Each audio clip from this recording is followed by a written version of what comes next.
महिलाओं के लिए एक नई और अच्छी खबर सामने आई है। पीरियडिक लेबर फोर्स सर्वे यानी PLFS के सर्वे ने बताया है कि अब शहरों में रहने वाली महिलाएं पहले से ज्यादा अच्छी और स्थायी नौकरी कर रही हैं।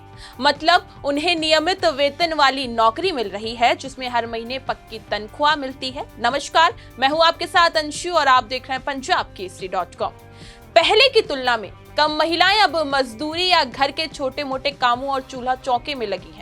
ये बदलाव बहुत खास है। इससे लगता है कि अब महिलाओं को शहरों में बेहतर मौके मिल रहे हैं। वो अब सिर्फ घर में नहीं रह रही बल्कि बाहर निकलकर अपनी मेहनत और काबिलियत से कमाई कर रही हैं। पहले महिलाओं को ज्यादातर घर संभालने या छोटे छोटे काम करने के लिए कहा जाता था, लेकिन अब समय बदल रहा है। महिलाएं पढ़ रही हैं, अपने सपने पूरे कर रही हैं और नौकरी करके अपने परिवार की मदद कर रही हैं। ये सिर्फ महिलाओं के लिए ही नहीं, पूरे देश के लिए एक अच्छी बात है। जब महिलाएं काम करेंगी तो देश की तरक्की भी तेज होगी। इस रिपोर्ट में कई ऐसी बातें हैं जो हमें सोचने पर मजबूर करती हैं, जैसे ये बदलाव क्यों आ रहा है, कौन से राज्य आगे हैं और इससे और बेहतर कैसे बनाया जा सकता है। सर्वे में सबसे बड़ी बात यह है कि शहरों में महिलाओं की स्थायी नौकरी बढ़ रही है। दिसंबर 2023 में 53% महिलाओं को नियमित वेतन वाली नौकरी मिली थी। 2024 के दिसंबर तक ये बढ़कर 54.8% हो गई। इसका मतलब है महिलाएं अब अस्थायी और कम सुरक्षित काम छोड़कर अच्छी नौकरी की ओर बढ़ रही हैं। ये बदलाव बहुत जरूरी है। जैसे जैसे स्थायी नौकरी बढ़ रही है वैसे वैसे मजदूरी और घर के छोटे कामों में महिलाएं कम हो रही हैं। पहले 6.7% महिलाएं मजदूरी करती थी, अब 6% महिलाएं हो चुकी हैं। साथ ही घर में सहायक के रूप में काम करने वाली महिलाएं भी कम हुई हैं। पहले 13% थी, अब 11.4% रह गई हैं। इससे पता चलता है कि महिलाओं को अब बेहतर काम मिल रहा है। शहरों में 15 साल से ऊपर की महिलाओं की नौकरी में हिस्सेदारी थोड़ी बढ़ी है। इससे वर्कर पॉपुलेशन रेशियो कहते हैं। अक्टूबर दिसंबर 2023 में ये 22.9% था। एक साल बाद ये 23.2% हो गया। ये बढ़ोतरी छोटी है लेकिन लगातार बनी हुई है। मतलब महिलाएं धीरे धीरे नौकरी की ओर बढ़ रही हैं। विशेषज्ञों का कहना है कि बदलाव कई कारणों से हो रहा है। बिजनेस लाइन से बातचीत में एक्सपर्ट विद्या महांबरे का कहना है कि शहरों में महिलाओं की पढ़ाई बेहतर है, शादी देर से हो रही है, बच्चे कम हो रहे हैं। ये सब कारण है कि महिलाएं अब नौकरी करना चाहती हैं और कर पा रही हैं। इसके अलावा कुछ नियम भी मदद कर रहे हैं, जैसे महिलाओं को रात की शिफ्ट में काम करने की इजाजत मिली हुई है। कंपनियां उन्हें आने जाने के लिए गाड़ी दे रही हैं। सड़कें और बसें भी बेहतर हो रही हैं। ये सब महिलाओं को नौकरी करने में मदद कर रहे हैं।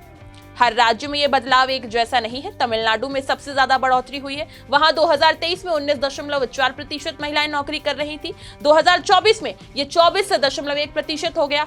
ये बहुत बड़ी बढ़ोतरी है। लेकिन हिमाचल प्रदेश और पश्चिम बंगाल जैसे राज्यों में ऐसा नहीं हुआ। वहां या तो हिस्सेदारी कम हुई या बहुत धीरे बढ़ी।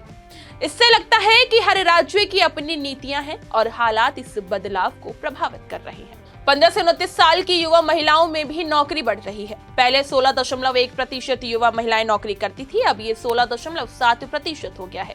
ये दिखाता है कि युवा लड़कियां अब पहले से ज्यादा नौकरी शुरू कर रही हैं। ये एक अच्छा संकेत है। शायद अब समाज का नजरिया बदल रहा है और युवा महिलाओं को ज्यादा मौके मिल रहे हैं। रिपोर्ट कहती है कि ये अच्छा बदलाव बन रहा है। इसके लिए और काम करना होगा। शहरों को महिलाओं के लिए बेहतर बनाना होगा। बच्चों की देखभाल के लिए अच्छी सुविधाएं चाहिए। घर के काम में बराबरी की नीतियां चाहिए।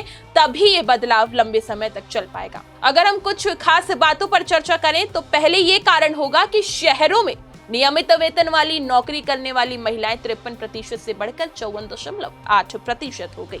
वहीं दूसरा कारण रात की शिफ्ट, गाड़ी और बेहतर सड़कों से महिलाओं को मदद मिल रही है।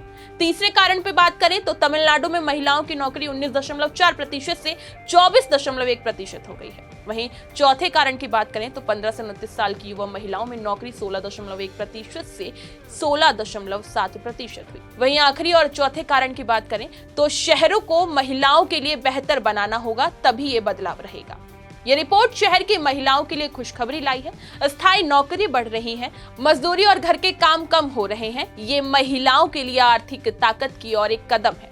नौकरी में हिस्सेदारी थोड़ी ही बढ़ी है, लेकिन अगर लगातार ऐसा होता रहा, तमिलनाडु जैसे राज्य दिखा रहे हैं कि सही नीतियों से बदलाव हो सकता है, लेकिन इसे जारी रखने के लिए सरकार और समाज को मिलकर काम करना होगा। महिलाओं के लिए शहरों को सुरक्षित और सुविधाजनक बनाना जरूरी है। तो इस खबर पर आपकी क्या प्रतिक्रिया है, हमें कमेंट सेक्शन में जरूर बताएं। और इसी तरह की तमाम खबरें और लेटेस्ट अपडेट्स के लिए बने रहिए हमारे साथ और देखते रहिए punjabkesari.com।